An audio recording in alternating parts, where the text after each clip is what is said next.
Hello everyone, study with Rakib sir YouTube চ্যানেলে সকলকে আরও একবার স্বাগত। তোমাদের পূর্ণাঙ্গ সহায়ক গ্রন্থে যে 4টি প্রবন্ধ রয়েছে তার সবকটি নেওয়া হয়েছে সৈয়দ মুজতবা আলী রচিত পঞ্চতন্ত্র প্রথম ভাগ থেকে। আমাদের আজকের আলোচনার বিষয় 25শে বৈশাখ।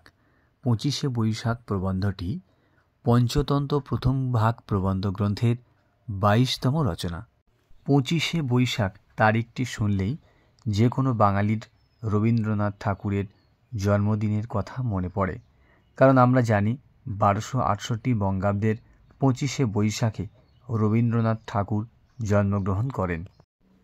আর এই জন্মদিনটিকে স্মরণ করে সৈয়দ মুজতবা আলী আলোচ্য প্রবন্ধটি লেখেন।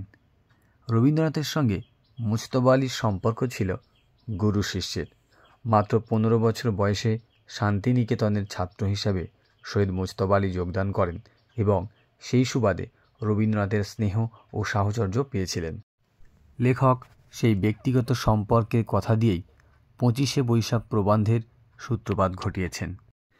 এবার আলোচনা করব 25শে বৈশাখ প্রবন্ধটির সংক্ষিপ্ত বিষয়বস্তু সম্পর্কে, তাই ভিডিওটি স্কিপ না করে প্রথম থেকে শেষ পর্যন্ত দেখতে থাকো। প্রবন্ধের শুরুতেই প্রাবন্ধিক ব্যক্তিগত দৃষ্টিভঙ্গি প্রকাশ করার জন্য পাঠকদের উদ্দেশ্যে ক্ষমা প্রার্থী।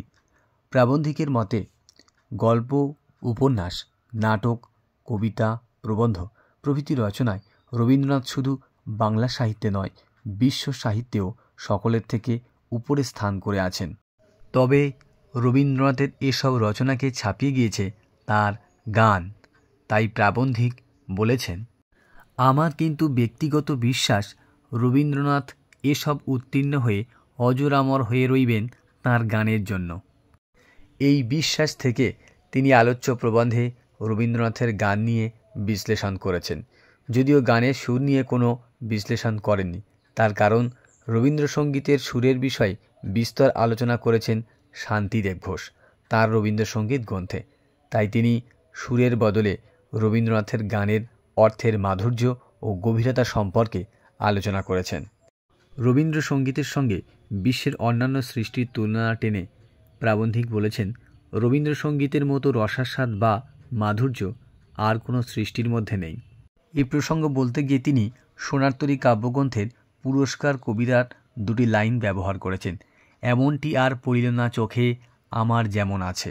অর্থাৎ প্রাবন্ধিক এই 2টি লাইনের মধ্য দিয়ে বোঝাতে চেয়েছেন যে শেলি, কিটস, গেটে, হাফিজ, কালিদাস, জয়দেব, গালিব, জক প্রমুখ বিভিন্ন ভাষার কবির গান কিংবা কবিতার মধ্যেও সেরকম রসাস্বাদ নেই, যেমনটি বাংলার কবি বিশ্বকবি রবীন্দ্রনাথ ঠাকুরের গানের মধ্যে আছে।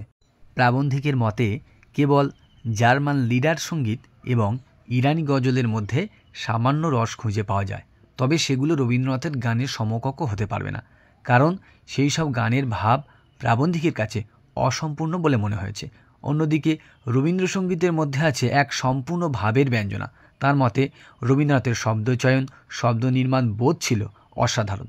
রবীন্দ্রনাথের গান ভাবে, অর্থে, মাধুর্যে হৃদয় ছুঁয়ে নটরাজ বা শিবের মতো নৃত্য করতে থাকে। প্রাবন্ধিক রবীন্দ্রসঙ্গীতের সুরে এতটাই মুগ্ধ যে তার হৃদয় মনকে সুখ, আনন্দ ও কল্পনায় ভরিয়ে দেয়। রবীন্দ্রসঙ্গীত কয়েকটি মাত্র শব্দ আর একটুখানি সুর দিয়ে মানুষকে দেবতা বানিয়ে আবার দেবতাকে মানুষ করে তোলে। রবীন্দ্রনাথের কবিতার লাইন অনুযায়ী, দেবতারে প্রিয় করি, প্রিয়েরে দেবতা।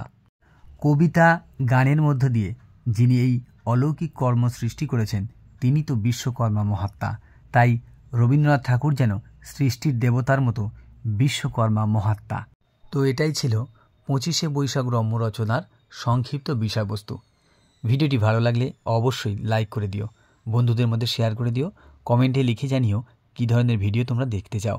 শেষ পর্যন্ত ভিডিওটা দেখার জন্য অসংখ্য ধন্যবাদ।